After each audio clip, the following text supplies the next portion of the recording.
제34강 이스라엘 집에 베푸신 은총을 말하리라. 제목으로 말씀을 보도록 하겠습니다.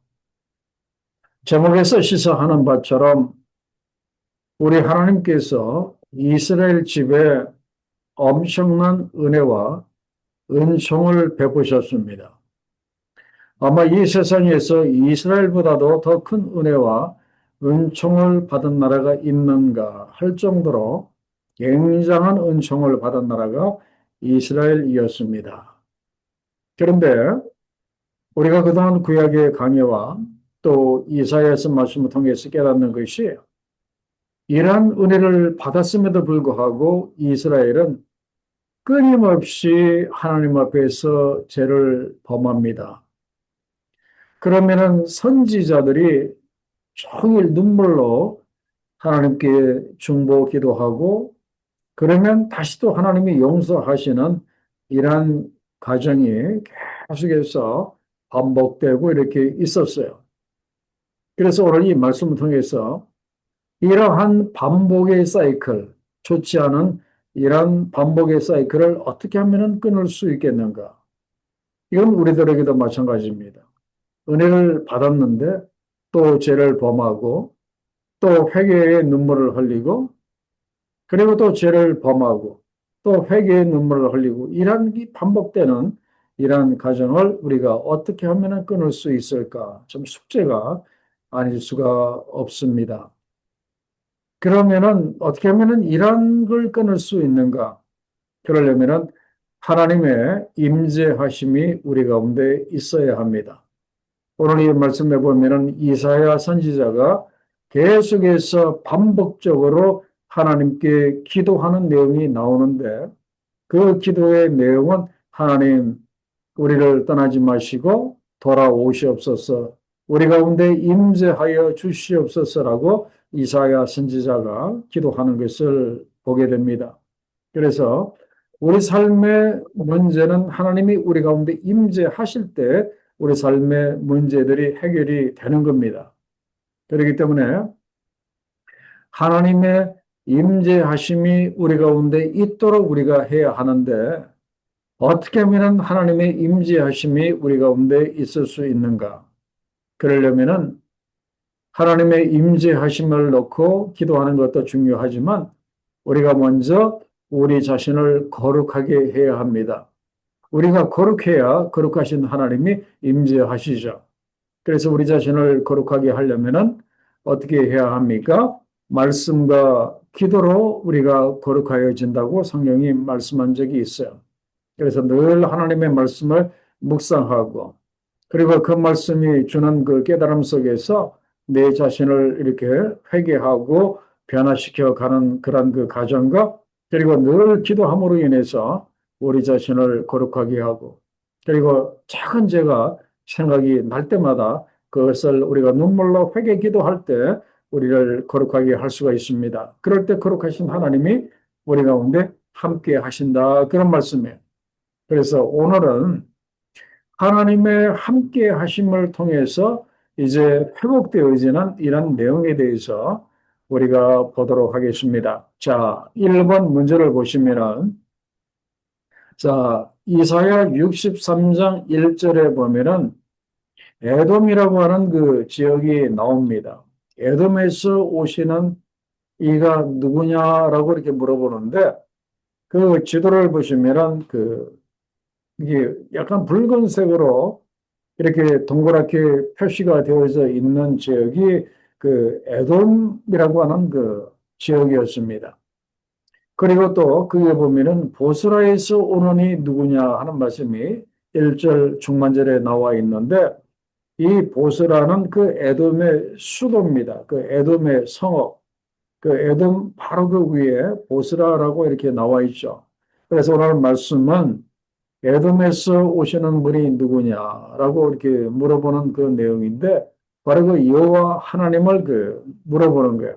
지금 하나님이 그 에돔에서 지금 오신다 그런 말씀이에요. 그 에돔은 어떤 나라인가 하면은 결론적으로 말씀드리면은 이스라엘의 대적이었던 그 나라가 바로 그 에돔이었어요.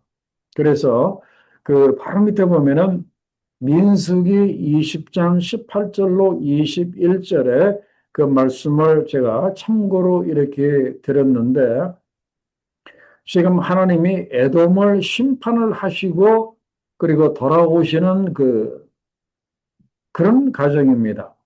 왜 하나님이 에돔을 심판을 하시는가 하면은 그 에돔이라고 하는 것은 그 야곱의 형이 에서잖아요. 그 야곱의 형의 에서의 그 후손들입니다. 그러다가 보니까 이스라엘 백성들과 이 에돔 이 족속들은 어떤 면에서 보면은 같은 집안의 그 사람들입니다. 그래서 그 지도에서 보는 것처럼 이스라엘 백성들이 광야에서 나와서 이제 젖과 꿀이 흐르는 그 가나안 땅으로 이제 가기 위해서 어느 지역을 통과를 해야 하는가 하면은 그 에돔 지역을 통과를 해야 했었어요. 그래서 이스라엘 백성들이 그 요청을 합니다. 그 19절에 보면은 우리가 큰 길로만 지나가겠다 이야기하고 우리가 설령 당신들의 물을 마시면 그 물값도 우리가 내겠다. 우리는 조용히 지나가겠다 그렇게 이야기를 하는데 그 같은 집안 사람인 에돔 왕이 그 거절을 합니다. 뭐라고 거절을 하는가 하면은 20절 하반절에 보면은 에돔 왕이 자기 군대를 이끌고 나와서 막습니다. 그리고 에돔 왕이 이스라엘 백성들이 자기 영토 에돔 땅을 지나가지 못하도록 그렇게 합니다. 그래서 이스라엘 백성들이 거리로 가지 못하고 돌아서 가게 되는 이제 그런 일이 그 이전에 그 있었어요. 한 1500년 경에, BC 한 1500년 경에 이제 이런 일이 그 있었는데 이 일을 통해서 하나님께서 어떻게 결정을 내리시는가 하면은 영원히 에돔 족속은 여호와의 총에 들어오지 못하도록 그렇게 결정을 하신 적이 있습니다. 자, 그분이 지금 이 에돔에서 지금 오시는데 거기에 보면은 그 옷에 대한 그런 모습이 나오는데 자, 어떤 옷을 입고 지금 이렇게 오십니까? 거기에 이렇게 보면은 그 옷이 아, 붉은 옷을 입고 오셨다. 그렇게 말하고 있어요. 피가 그 묻은 이 붉은 옷을 입고 오셨다라고 그렇게 이야기를 하고 있습니다. 이것은 왜 에돔에서 오시는 여호와 하나님의 옷이 왜 붉은가? 그것은 하나님께서 지금 에돔의 무리를 지금 심판하시고 오시기 때문에 그렇습니다. 그러면서 거기에 보면은 그 어떤 비유의 그 말씀이 이렇게 나오는가 하면은 그 이사야 63장 그 3절에 보면은 이런 말씀이 나옵니다. 만민 가운데 나와 함께한 자가 없이 내가 홀로 포도주 틀을 밟았는데 내가 노함으로 말미암아 무리를 밟았고 분함으로 말미암아 집 밟았으므로 그들의 선혈이 내 옷에 튀어 내 의복을 다 더럽혔음이니라고 이렇게 말씀하십니다. 하나님께서 이 에돔을 심판을 하시는데 어떻게 심판을 하시는가 하면은 지금 이런 그 비유의 말씀이 나옵니다. 그 가을에 포도를 이렇게 수확을 하고 이제 그 포도를 그 포도 그 틀에다가 이제 다 붓지 않습니까? 그러면 사람들이 맨발로 거기에 들어가서 계속 밟습니다. 그러면 그 붉은 포도즙이 이제 나오면은 이제 그걸 통에다가 이렇게 모아서 그걸로 이제 포도주를 만드는 것이 중동의 그런 그 포도 수확의 그런 그 방법이었어요. 그런데 사람들이 맨발로 들어가서 이 포도를 지근지근 밟다가 보면은 그 붉은 그 포도물이 옷에 다 튀게 됩니다. 그래서 그 포도를 밟는 사람들의 옷이 붉은 것처럼 지금 하나님께서 에돔을 지금 자근자근 이렇게 밟으신 거예요. 심판을 하신 거예요. 그래서 그들의 그 에돔 사람들의 그 피가 지금 하나님의 옷에 지금 그렇게 튀어서 하나님의 옷이 붉었다. 지금 이것을 이렇게 문학적으로 그 표현을 하고 이렇게 있습니다. 자, 하나님께서 그 유다의 원수를 어떻게 갚아주십니까? 하나님이 에돔을 지근지근 밟으셔서 이제 그렇게 원수를 갚아주셨고, 또 하나님께서 또 어떻게 원수를 갚아주시는가 하면은, 자, 5절의 말씀을 잘 보시면은 이 말씀이 굉장히 그 중요한 그런 그 말씀이 이렇게 나옵니다. 자, 5절 말씀을 볼까요? 내가 본즉 도와주는 자도 없고 붙들어주는 자도 없으므로 이상하게 여겨 하나님이 이상하게 여겼다 그런 말씀이에요. 여기서 하나님이 이상하게 여긴 것은 도와주는 자가 없고 붙들어주는 자가 없고 이것은 한마디로 말씀드리면은 중보자가 없는 세상을 이야기를 합니다.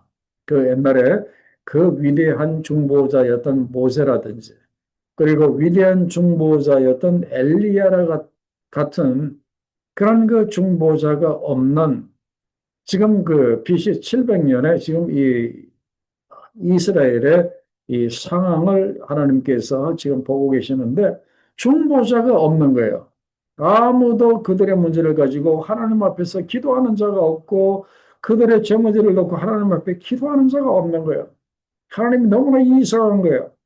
도와주는 자도 없고 붙들어주는 자도 없고 너무나 이상합니다. 그래서 하나님이 어떻게 하시는가 하면은 내 팔이 나를 구원하며 이렇게 말씀을 하시고 내 분이 나를 붙들었음이라고 이야기를 하는데 이 내 팔이 나를 구원하였다고 하는 이 말씀이 아주 그 중요한 그 말씀인데 이것은 무엇인가 하면은 하나님이 스스로 당신의 팔을 의지하여 하나님 스스로 구원의 역사를 이루셨다. 그런 말씀이에요. 이걸 조금 더 구체적으로 말씀드리면은 중보자가 없으니까 하나님께서 친히 중보자가 되셔서 이 땅에 오셨다. 그런 말씀이에요. 어떤 모습으로? 친히 인간의 그런 그 몸을 입으시고 친히 육신의 몸을 입으시고 그분이 이 땅에 오셔서 친히 중보자가 되셨다. 그런 말씀이에요. 그분이 누굽니까? 예수 그리스도이십니다. 하나님의 아들이신 예수 그리스도. 그리고 그 하나님 자신, 바로 그 하나님의 아들이 우리의 죄를 위하여 십자가에 달려 피와 물을 다 쏟으시고 그분이 십자가에서 죽으셨어요. 우리의 참 중보자이신 예수 그리스도를 우리가 믿음으로 인해서 그분의 그 십자가를 믿음으로 인해서 믿는 자는 다 구원을 받도록 그렇게 하셨다. 그런 말씀이에요. 이 땅에는 참 중보자가 없었어. 모세도 있었고 엘리야도 있었고 또 많은 선지자도 있지만 그들도 다 부족한 인간들이에요. 어떤 면에서 보면 참 중보자라고 이야기할 수가 없어요. 그래서 참 중보자가 없어서 하나님 스스로 육신의 몸을 입고 이 땅에 오셔서 중보자가 되시고 그리고 친히 십자가에 달리셔서 죽으심으로 이제 우리 인간을 하나님께서 구원을 하셨다. 그런 말씀이에요. 자, 이거는 2000년 전에 예수께서 초림하실 때 이루어진 바로 그때 그 일입니다. 자, 그러면은 지금이 2025년 아닙니까? 예수께서 오시고 난 다음에 약 한 2000년이라고 하는 세월이 이렇게 흘렀는데 지금은 어떻습니까? 지금은 과연 참 중보자가 세상에 있습니까? 한번 돌아보세요. 아무리 눈 씻고 돌아봐도 세상에 참 중보자는 없어요. 그 어떤 사람이 참 중보자가 이렇게 될 수 있겠습니까? 나라도 마찬가지고, 각 개인도 마찬가지고, 모두가 다 자신들의 그 문제 가운데서, 자신들의 죄 가운데서 고통당하고 괴로워하는 자들이지, 정작 모든 민족, 모든 백성들의 그런 그 죄 문제를 가지고 하나님 앞에 중보하는 참 중보자가 없는 세상이 오늘 우리가 살고 있는 그 세상이에요. 오직 참 중보자가 있다면 누구십니까? 아직도 우리 가운데 계시는 예수 그리스도, 그분 한 분밖에 없습니다. 그리고 참 중보자이신 예수 그리스도가 이제 곧 재림하십니다. 그렇기 때문에 중보자가 없는 이 세상에 우리가 의지해야 할 참 중보자는 오직 예수 그리스도 한 분밖에 없음을 우리가 꼭 기억을 하셔야 합니다. 그래서 여러분들에게 문제가 있을 때, 나에게 중보자가 필요할 때, 그 문제를 가지고 예수님 앞으로 가시기 바랍니다. 그러면 그분은 우리의 참 중보자이시기 때문에 우리의 문제를 가지고 하나님 보좌 우편에서 우리를 위해서 그분이 기도하십니다. 그러면 하나님의 그 아드님의 기도를 받으시고 우리의 문제를 풀어주신다. 그런 말씀이에요.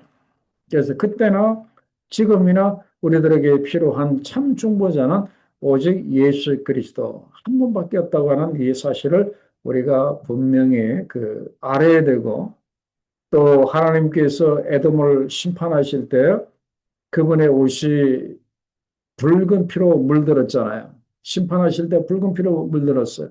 그러나 예수님 때는 그 방법이 달라졌습니다. 그 심판하시기 때문에 그분의 예수님의 옷이 붉어진 것이 아니라 오히려 스스로 십자가에 달리셔서 그 옆구리에 창으로 찔리셔서 오히려 물과 피를 다 쏟으심으로 그분이 온통 그 붉은 피로 그렇게 물들었다고 하는 사실을 우리가 기억을 했으면 좋겠어요. 자, 그다음에 이번의 문제를 봅니다. 하나님이 옛날에 이스라엘 집에 베푸신 자비와 은총이 무엇입니까? 그랬습니다.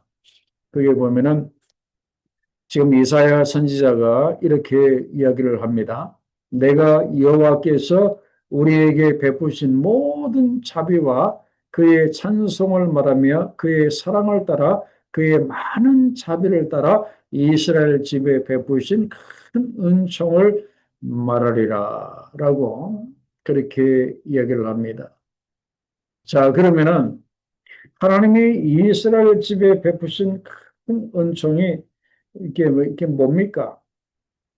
우리가 구약의 말씀을 많이 알기 때문에 뭐, 여러 가지를 이야기해도 다 그 맞는 말씀이지만 오늘 이 말씀에서 찾을 수 있는 하나님께서 이스라엘 백성들에게 베푸신 큰 은총은 바로 8절과 9절에 보면 이렇게 나와 있습니다. 8절과 9절에 보면은 그가 말씀하시되 하나님이 이렇게 말씀을 하셨다는 거예요. 그들은 실로 나의 백성이요. 하나님이 이스라엘 백성들을 두고 저들은 나의 백성이라고 말씀을 하셨다 그래요. 이것도 은총이잖아요. 그리고 거짓을 행하지 아니하는 나의 자녀라고까지 그렇게 말씀해 주셨어요. 늘 거짓을 행하고 죄를 범하는 그런 그 엉터리 같은 자녀였음에도 불구하고 하나님은 이스라엘을 두고 말씀하시기를 너희는 거짓을 행하지 아니하는 나의 자녀라. 그렇게 말씀을 이렇게 해주시고 이것도 은총이죠. 그리고 세 번째는 그들의 구원자가 되어주신 것. 얼마나 큰 은총입니까? 그리고 구절에 보면은 그들의 모든 환난에 동참하사 하나님이 이스라엘 백성들이 겪는 모든 환난에 다 동참을 하셨다고요. 이스라엘이 이런 아픔을 겪으면 하나님도 아픔을 똑같이 겪으시고 이런 괴로움을 겪으면 하나님도 똑같은 괴로움을 겪으시면서 이스라엘의 모든 환난에 하나님이 똑같이 동참해 주셨다고 하는 것. 이건 하나님이 베푸신 큰 은총이잖아요. 그리고 또 하나의 은총은 뭡니까?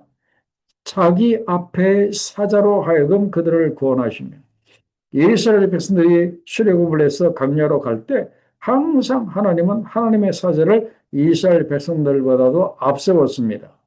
그래서 그 하나님의 그 사자가 그 이스라엘 백성들의 앞에 있는 적들을 막아줌으로 인해서 그들을 구원하셨다. 그런 말씀이에요. 그리고 또 하나님은 하나님의 사랑과 하나님의 자비로 이스라엘 백성들을 이제 구원하시고 그리고 옛적 모든 말에 그들을 드시며 안으셨으나 그들을 마치 이 아버지가 이 자녀를 안고 그렇게 가는 것처럼 그렇게 그들을 이런 그 은총을 이렇게 베풀어 주셨다. 이제 그런 말씀이에요. 그죠?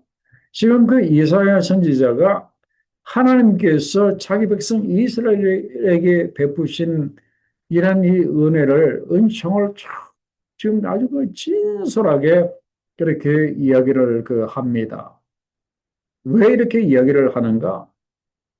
이것은 하나님이 베푸시는 모든 은혜를 우리가 기억해야 하는 그 이유하고도 이렇게 상통을 합니다. 우리가 왜 하나님의 은혜를 잊어버리지 말고 꼭 기억을 해야 되고, 그것도 왜 우리 입으로 그렇게 시인을 해야 합니까? 그것은 그럴 때 우리들의 문제가 해결이 되기 때문에 그렇습니다. 그죠? 해결이 되기 때문에 그래요. 그래서 우리가 중요한 것이 무엇인가 하면은 참 우리는 은혜를 참 받을 자격이 사실은 없는 사람들이었어요. 그런데 그 엄청난 그런 하나님의 은혜를 이렇게 우리가 이렇게 받았습니다.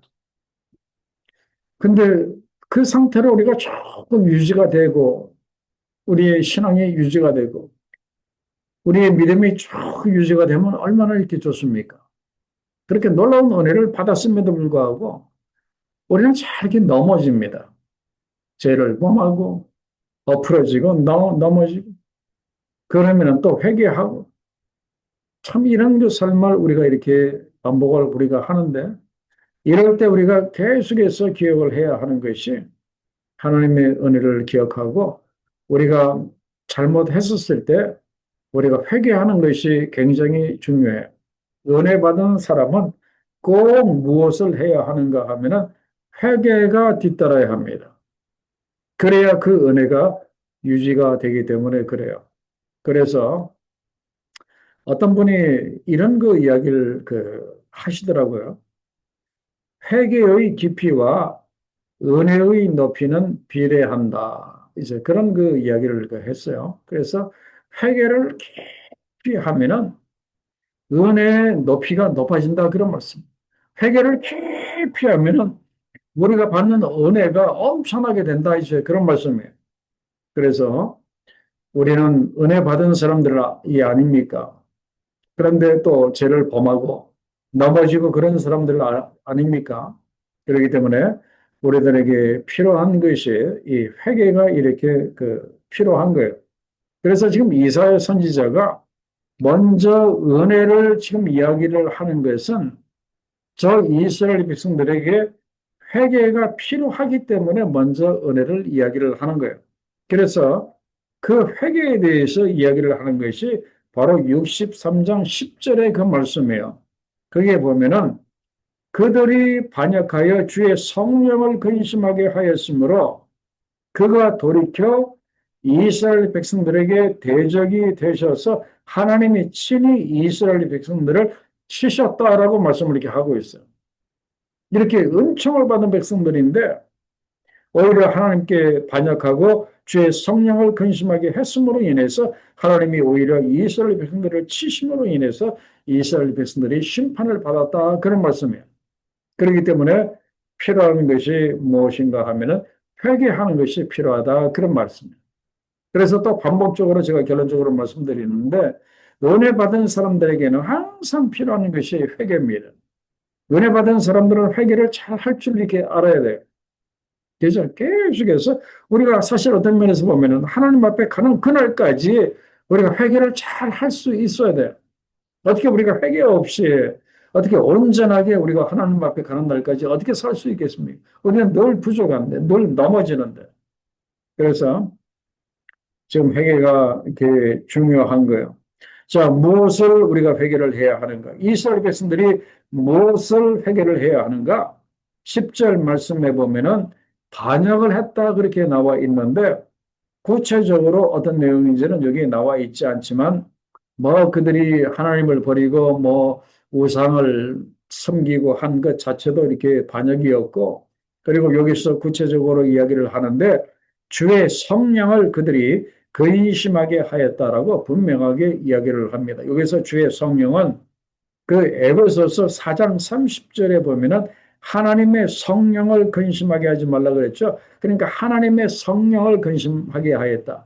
그러니까 하나님의 영을 근심하게 하였다라고 분명히 그들의 죄를 이야기를 하고 이렇게 그 있습니다.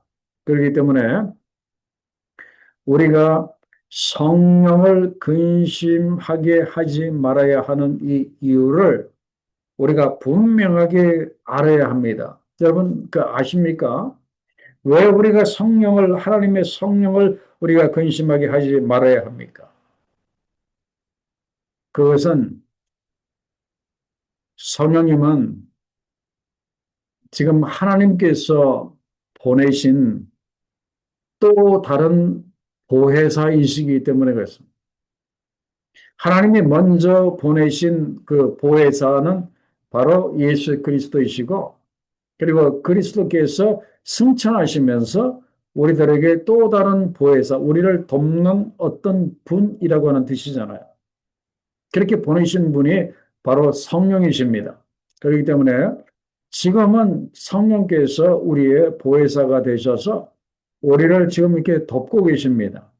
그래서 성령은 항상 우리 가운데 계셔서 우리로 하여금 겸손하게 하십니다. 하나님 앞에 겸손하도록 그렇게 만들어 주시고, 그리고 조그마한 죄도 회개할 수 있도록 도와주시고, 그리고 하나님의 말씀에 순종하도록 지금도 그렇게 역사하고 계십니다. 우리들 가운데 친히 말씀하기도 하시고, 또 때로는 감동을 이렇게 주셔서 때로는 어떤 역사를 통해서 하나님 앞에 겸손하게 하시고 회개하게 하시고 그리고 순종하게 하시는 분이 바로 하나님의 영이시고, 그리고 또 한 가지 중요한 것은 우리 마음에 감동을 주십니다. 그래서 감동을 주심으로 인해서 어떤 일에 대한 감동을 주심으로 우리로 하여금 그 일을 할 수 있도록 그렇게 하는 것, 아니면 또 어떤 그 불쌍한 영혼을 돕고자 하는 그 마음에 감동을 주심으로 인해서 그 불쌍하고 가난한 그 사람을 돕도록 그렇게 하시는 것이 바로 그 성령의 그 마음의 감동이에요. 이런 일을 하시고, 그리고 우리로 하여금 깨닫도록, 하나님을 깨닫도록 하시고 또 하나님의 역사를 깨닫도록 이제 그렇게 하시는 그런 분이십니다. 그래서 지금 우리들에게 있어서 참 중보자가 되시는 분은 지금 성령이십니다. 지금 오늘 우리 가운데 함께 하시고 내 마음속에 지금 함께 하시는 그 참 중보자이신 성령이십니다. 그런데 그 성령을 근심하게 하지 말라 그랬어요. 왜 그런가 하면은 성령을 근심하게 하고 성령을 거역하게 하는 것이 곧 뭡니까? 하나님을 거역하는 것이 되기 때문에 그렇습니다. 그렇기 때문에 성경 말씀에도 보면은 성령을 거역하고 성령을 회방하는 죄는 사함을 받지 못한다고 할 정도로 이건 우리가 심각하게 우리가 생각해야 할 그런 내용입니다. 그렇기 때문에 지금 참 중보자로 오셔서 내 안에 계시는 그 성령님을 우리가 거역해서는 안 돼요. 물론 실수로 우리가 내가 잘 몰라서 그렇게 거역할 수도 있겠죠. 그러면 우리가 빨리 회개하면 됩니다. 성령이시여, 제가 모르고 잘못했다. 그런데 우리가 고의적으로 알면서, 뻔히 알면서 이제 어느 정도 신앙의 연륜이 한 20년, 30년, 40년 쌓이다가 보니까 저렇게 하면은 성령을 거역하는 것을 알면서도 그렇게 거역하게 되면은 문제는 심각해집니다.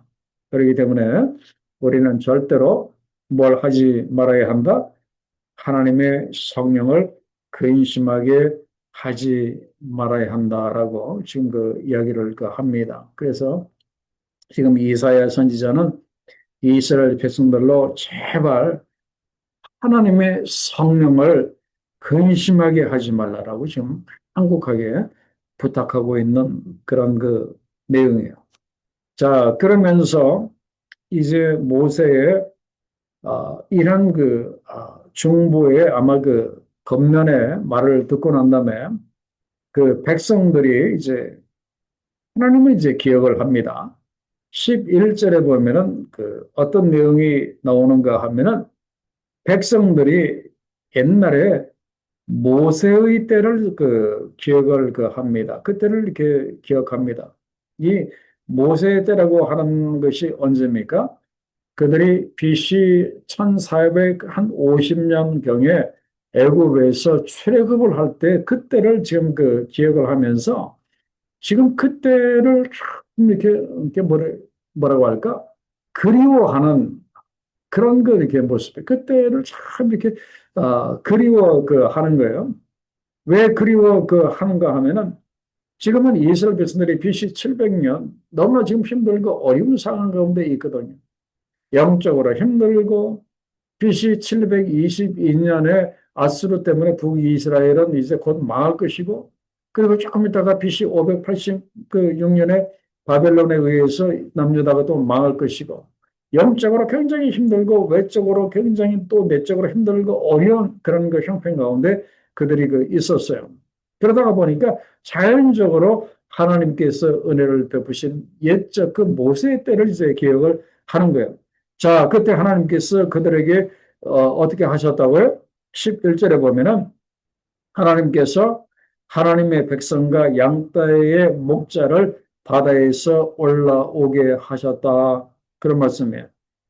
그리고 12절에 보면은 하나님의 영광의 팔이 모세의 오른손을 이끄시며 그의 이름을 영원하게 하려 하사 그들 앞에서 물을 갈라지게 하시고 모세로 하여금 오른손을 지팡이를 든 오른손을 바다에 가리킬 때에 어떻게 됩니까? 그 바다가 갈라지도록 그렇게 하시고 그리고 13절에 보면은 그들을 기품으로 인도하시되 강야에 있는 말같이 넘어지지 않게 하시니가. 그러니까 이 바다가 질퍽질퍽한 그런 그 땅이 아니라 바다가 갈라지면서 마치 마른 땅처럼 그렇게 쫙 됨으로 인해서 넘어지지 아니하고 200만 명이나 되는 사람들과 수많은 가축들이 그냥 잘 이제 건너왔다 이제 그런 말이에요. 그리고 14절에 보면은 여호와의 영이 그들을 골짜기로 내려가는 가축같이 편히 쉬게 하셨도다. 그 홍해를 건너온 그 백성들을 하나님께서 편히 쉬게 하셨다. 그리고 주께서 이와 같이 주의 백성을 인도하사 이름을 영화롭게 하셨나이다. 하면서 옛날에 그때를 이제 그들이 그 추억하는 그들의 그 모습을 봅니다. 그런데 지금은 그때 그 하나님이 안 계신다는 거예요. 제발 그때 그 하나님이 다시 오셔서 이런 역사를 다시 한번 일으켜 주시면 참 좋을 터인데 지금은 그 하나님이 안 보이니까 이스라엘 백성들이 지금 탄식을 하고 지금 이 이사야 선지자가 탄식을 하고 있는 그 내용이 오늘 이 본문의 이 말씀이에요. 자, 그러면서 이사야 선지자가요, 통탄한 그 심정으로 지금 기도합니다. 15절로 16절에 보면은 이것은 이사야 선지자의 한국한 그 기도입니다. 통탄의 기도예요. 주여 하늘에서 굽어 살피시며 주의 거룩하고 영화로운 처소에서 우리를 보옵소서. 주의 열성과 주의 능하신 행동이 이제 어디 있나이까. 주께서 베푸시던 강국한 자비와 사랑이 내게 그쳤나이다. 옛날에 그 놀라우신 하나님의 은총과 역사가 이제는 없다. 그런 말이에요. 그러면서 16절에 주는 우리 아버지시라. 하나님, 그래도 하나님은 우리의 아버지이십니다. 아브라함은 우리를 모르고 이스라엘은 우리를 인정하지 아니할지라도 여호와여, 주는 우리의 아버지시라. 옛날부터 주의 이름을 우리의 구속자라 하셨거늘. 여호와 하나님이 우리의 구원자라고 그렇게 하셨거늘. 창세기 때 그 말씀이 나오죠.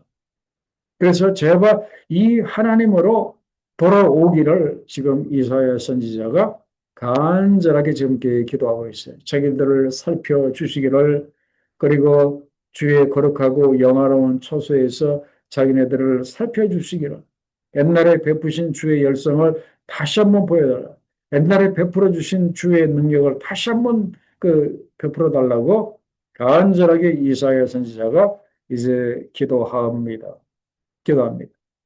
그러면서 17절로부터 19절에 보면은 이사야 선지자의 간절한 기도가 계속됩니다.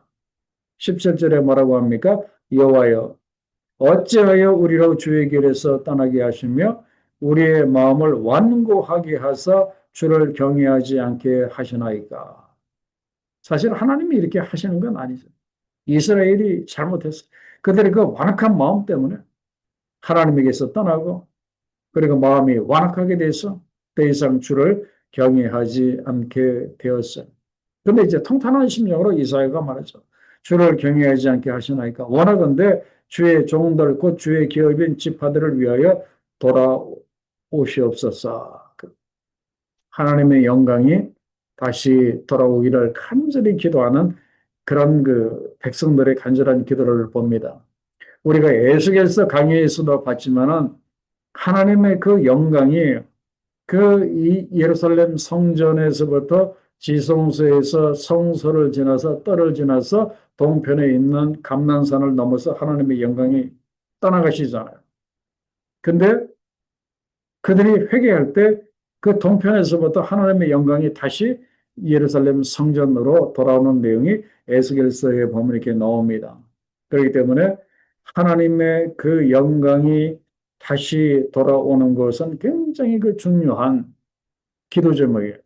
그래서 하나님의 영광이 우리 교회 가운데로 다시 돌아오기를 교인들이 기도하고 하나님의 영광이 우리나라 대한민국으로 다시 돌아오도록 간절히 기도하고 우리 가정으로 돌아오도록 간절히 기도하는 것 이건 이게 너무나 중요해요.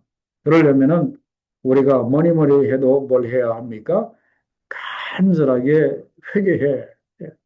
요만큼의 죄라도 우리가 회개하고 무엇을 우리가 회복을 해야 하는가 하면은 거기에 보면은 하나님을 경외하는 것을 꼭 회복을 해야 합니다. 거기 보면은 주를 경외하지 않게 하시나이까 이 말씀은 곧 이스라엘은 하나님을 경외하는 그 경외심이 지금 없다. 지금 이렇게 그런 말씀이에요. 참 이 문제는 굉장히 이렇게 중요합니다. 하나님을 경외하는 것 얼마나 이렇게 중요한지 이렇게 몰라요. 여러분 지금 이렇게 강의 가운데 나오신 분들 정말 진심으로 하나님을 경외하십니까? 진심으로 하나님을 이렇게 경외하시느냐, 이제 그런 말이에요. 우리가 이 하나님을 경외하는 것에 대한 이 개념을 좀 우리가 좀 바꿨으면 좋겠어. 우리는 그 초보적인 그런 그 생각으로 경외 그러면은 이 무섭다라든지 아니면 그 벌 받는 것 아니면은 하나님 앞에서 조심조심 그렇게 살아야 하는 것이 아닌가. 그런데 성경에서 말하고 있는 경외는 겁에 질린 두려움을 말하는 것이 절대로 아닙니다. 겁에 질린 두려움을 경외라고 생각하는 것은 신앙의 초보 단계에서는 그렇게 생각할 수가 있어요. 하나님이 너무나 무서우신 하나님이시기 때문에. 그러나 이제 신앙의 연륜이 쌓여가면 갈수록 경외는요, 나와 하나님과의 문제라고 하는 것을 우리가 꼭 기억을 하셔야 돼요. 나와 하나님과의 문제이다. 그런 말이에요. 내가 하나님을 어떻게 생각하는가? 내가 하나님을 정말 진심으로 내가 그분을 사랑하는가? 그리고 내가 정말 진심으로 그 하나님을 내가 영적으로 존경하는가? 그리고 내가 진심으로 하나님을 이렇게 신뢰하는가? 그래서 이 경외 안에는 하나님에 대한 존경과 사랑과 그리고 그분에 대한 그 신뢰가 이렇게 들어가 있습니다. 그리고 이 경외 안에는 하나님과 나와의 인격적인 그런 그 관계도 이렇게 들어가 있어요. 그렇기 때문에 경외는 어떤 개념이 아닙니다. 개념이라고 생각하면 절대로 안 돼요. 이 경외는 하나님과 나와의 이 진짜 문제예요. 그래서 우리가 하나님을 경외하는 것을 뭘 통해서 알 수가 있는가 하면은 내가 살아가면서 뭔가를 결정을 해야 할 때가 있잖아요. 그럴 때 내가 먼저 무릎 꿇고 기도하면서 하나님의 뜻을 내가 먼저 이렇게 물어보는가. 그리고 이제 뭔가를 해야 되는데 내가 하나님의 말씀을 내가 붙들고 하나님의 말씀을 따라야 하는데 근데 그 말씀을 따르자고 하니까 나한테 약간의 이렇게 손해가 있어요. 내가 이렇게 손해를 봐야 돼요. 이럴 때 손해가 나도 내가 하나님의 말씀을 붙드는가. 그죠? 그리고 또 한 가지는 사실 아무도 안 볼 때 우리가 가끔 이렇게 죄를 범할 수도 있잖아요. 그럴 때 아무도 나를 안 볼 때 내가 하나님을 의식을 하는가. 이것이 경외이다. 이제 그런 말씀이에요. 그렇기 때문에 우리들의 그 삶에서 이 하나님을 경외하는 것은 굉장한 그 실제적인 그런 그 문제입니다. 그 안에 존경과 사랑과 그리고 신뢰가 들어가 있기 때문에 하나님을 경외하는 신앙은 진짜 아주 그 깊이가 있는 그런 그 신앙이다. 이제 그런 말씀이에요. 그래서 제가 참고로 말씀드리면은 우리가 어떻게 하면은 하나님을 경외하는 삶을 살아갈 수 있겠는가? 그러려면은 매일마다 하나님을 의식하면서 우리가 살아야 합니다. 뭐 한 달에 한 번 정도 하나님을 의식하고, 1년에 한 번 정도 하나님을 의식하고, 이렇게 해서는 경외가 안 쌓여요. 매일마다 하나님을 의식하고 살아야 돼요. 그리고 두 번째는 경외는 내가 하나님의 말씀을 아는 데서 생기는 것이 아니라 하나님의 말씀 앞에 순종하는 데서 경외가 생깁니다. 그래서 여러분들 이제 하나님의 말씀을 이렇게 매주 알아가시잖아요.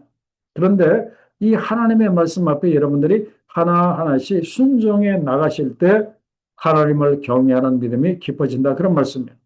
그리고 세 번째는 아무리 작은 죄라도 가볍게 여기지 말아야 한다. 그런 말. 그리고 네 번째는 하나님 앞에 홀로 서는 시간을 여러분들이 가져야 합니다. 기도하면서 하나님 앞에 홀로 서는 그 시간을 가져야 한다. 그런 말. 그리고 다섯 번째, 하나님을 의지할수록 경외는 깊어진다. 그런 말씀이에요. 그래서 이 경외라고 하는 것은 굉장히 중요한 그런 그 내용이에요. 그래서 지금 이사야 선지자가 간절히 기도하는 것이 17절 중반절에 보면은 주를 경외하지 않게 하시나이까. 백성들의 그 하나님에 대한 경외심이 없는 심각한 문제를 가지고 나와서 이 백성들로 하여금 하나님을 경외하게 해달라고 지금 이사야가 기도하시는 거예요. 자, 그다음에 4번의 문제를 보시면은 유다는 하나님이 이방 나라에 어떤 일을 행하시도록 간청합니까? 그랬습니다. 자, 이제 이사야 64장으로 넘어가네요. 자, 2절에 보면은 주의 원수들이 주의 이름을 알게 하시며 이방 나라들로 주 앞에서 떨게 하옵소서라고 이제 기도를 합니다. 왜 이렇게 기도를 하는가 하면은요.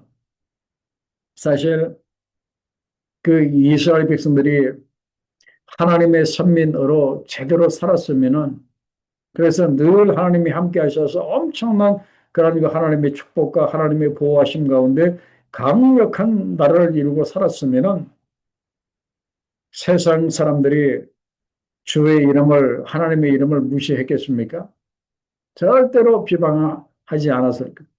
그런데 선민이 일하고 하는 그 사람들이 자기네들보다도 못하니까 자기네들을 구원했다고 하는 그 하나님을 버리고 그 송아지 우상을 만들어 섬기고 또 온갖 이방 사람들의 그런 그 우상을 이렇게 섬기는 그 모습을 보니까 아, 이스라엘의 하나님도 뭐 별거 아니네. 이렇게 이방 사람들이 그렇게 지금 이렇게 생각을 하고 있는 거예요.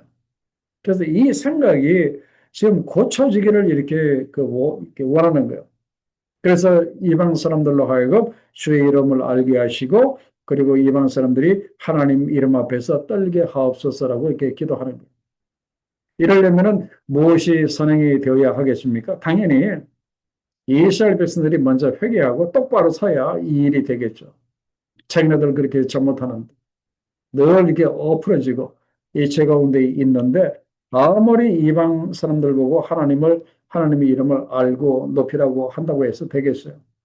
그래서 이제 그들이 먼저 회개를 해야 돼요. 그래서 그 다음 질문, 백성들은 자신들의 영적 상태가 어떠함을 고백합니까? 자, 64장 5절에 보면은 주께서 기쁘게 공의를 행하는 자와 주의 길에서 주를 기억하는 자를 선대하시거늘 우리가 범죄함으로 주께서 진노하셨사오며 이거를 지금 회개를 해야 한다. 그런 말이에요. 이 현상이 이미 오래되었사오니 오래전부터 우리가 하나님께 범죄하였다. 우리가 어찌 구원을 얻을 수 있겠습니까? 그러면서 6절의 내용이 중요하죠. 우리는 다 부정한 자 같아서 우리의 의는 다 더러운 옷 같으며 우리는 다 배추 잎사귀 같이 실을 멀어 우리의 죄악이 바람같이 우리를 몰아 가나이다. 예사야 선지자가 지금 간절히 지금 이렇게 회개하고 이스라엘 백성들로 하여금 이러한 진실한 회개를 하기를 이렇게 원합니다. 그래야 하나님께서도 돌아오시고 하나님의 영광도 돌아오고 그래야 그 나라가 제대로 될 것이고 그래야 이방 사람들이 하나님의 이름 앞에서 떨게 될 것이 아니냐 이제 그런 말이에요. 그래서 회개가 선행이 되어야 한다. 제가 서론에서도 이렇게 말씀을 드렸지만은 은혜는 항상 그 회개가 그 선행이 거기 함께 이렇게 회개가 함께 가야 한다는 것을 이렇게 보게 됩니다. 그죠? 그래서 우리가 참 진정으로 회개하는 것이 굉장히 이렇게 중요합니다. 자, 여러분들은 언제 진정으로 회개하셨어요? 진심으로, 눈물로 진심으로 회개하는 것. 참 중요한 신앙이에요. 그죠? 그래서 진심으로 회개하는 사람은 하나님 앞에 더 이상 불평이 없어요. 오히려 감사밖에 없습니다. 그리고 소원이 이렇게 없어요. 그리고 고집이 없어요. 진심으로 회개하는 사람은 오로지 자기는 없고 하나님만이 있는 사람이 진심으로 회개하는 게 사람이다. 나는 없고 오직 내 삶에 예수 그리스도만 있는 사람이 진심으로 회개한 사람이다. 그런 말이에요. 자, 그다음에 5번 문제를 봅니다. 하나님과 유다 백성들과의 관계가 어떠합니까? 그랬습니다. 여기에 보면은 그러나 그럼에도 불구하고 우리는 이렇게 부족하지만 그러나 그럼에도 불구하고 아버지는 우리 아버지이시다. 우리는 진흙이고 하나님은 토기장이시다. 우리는 다 하나님께서 손으로 만드신 피조물에 불과하고 하나님만이 우리의 절대 주권자이심을 이렇게 고백하는 그런 그 내용이 이렇게 나옵니다. 그래서 오늘 우리가 배워야 할 것이 이사야 선지자의 간절한 회개 기도를 우리가 배웠으면 참 좋겠습니다. 그 64장 9절과 12절에 보면은 눈물의 회개 기도가 이렇게 나오잖아요. 여호와여 너무 분노하지 마시오며 죄악을 영원히 기억하지 마시옵소서. 구하오니 보시옵소서 보시옵소서. 우리는 다 주의 백성이니이다. 주의 거룩한 성읍들이 강야가 되었으며 시온이 강야가 되었으며 예루살렘이 황폐하였나이다. 그러면서 11절에 여호와여 이리 이러하거늘 우리의 형편이 이러하거늘 주께서 아직도 가만히 계시려고 하십니까? 간절한 통탄으로 지금 기도. 주께서 아직도 잠잠하시고 우리에게 심한 계름을 받게 하시려고 하십니까? 라고 이렇게 간절히 이제는 진노를 그만 그치시고 우리를 회복시켜 달라고 간절히 기도하는 이러한 그 이사야 선지자의 이런 그 내용을 이렇게 봅니다. 그래서 결론 및 적용을 이렇게 말씀드리면은 제가 서론에서도 이렇게 말씀을 이렇게 드렸지만은 참 그 우리가 받은 하나님의 은혜와 엄청은 엄청납니다. 그죠? 그런데 이걸 우리가 끝까지 우리가 잘 유지를 하려면은 어떻게 해야 되는가? 우리가 우리 자신을 말씀과 기도와 회개로 우리 자신을 거룩하게 하고, 그래서 하나님이 우리 가운데 임재하시도록 이제 우리가 그렇게 해야 하는 거예요. 그래서 하나님이 우리 가운데 임재하시면 어떻게 됩니까? 창조주 하나님이 우리 가운데 함께 하시는데 그 무엇이 문제가 되겠습니까? 다 해결이 된다. 이제 그런 말이에요. 그리고 또 한 가지, 이제는 우리가 하나님을 진정으로 똑바로 경외하는 그런 그 사람이 되었으면 참 좋겠습니다. 그분에 대한 신뢰와 그분에 대한 존경과 그분에 대한 깊은 사랑에서 나오는 그런 그 경외.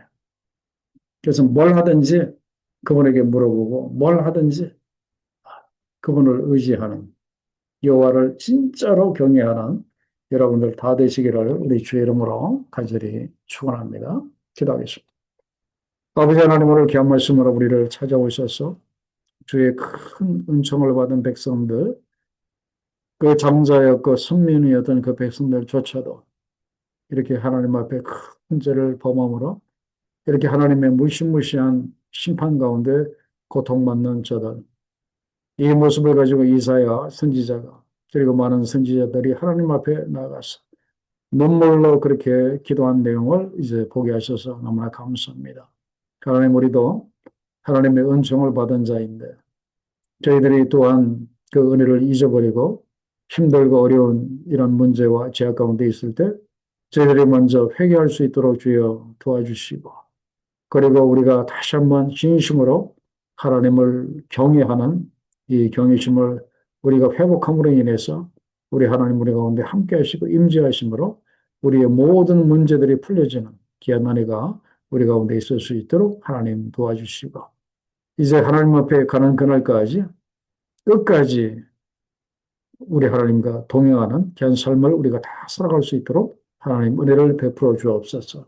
감사하며 예수님의 결신 이름으로 기도하옵나이다. 아멘. 네, 감사합니다. 예, 감사합니다. 자, 옆에 계신 분들하고 다시 한번 인사할까요? 예, 반갑습니다. 예, 잘 지내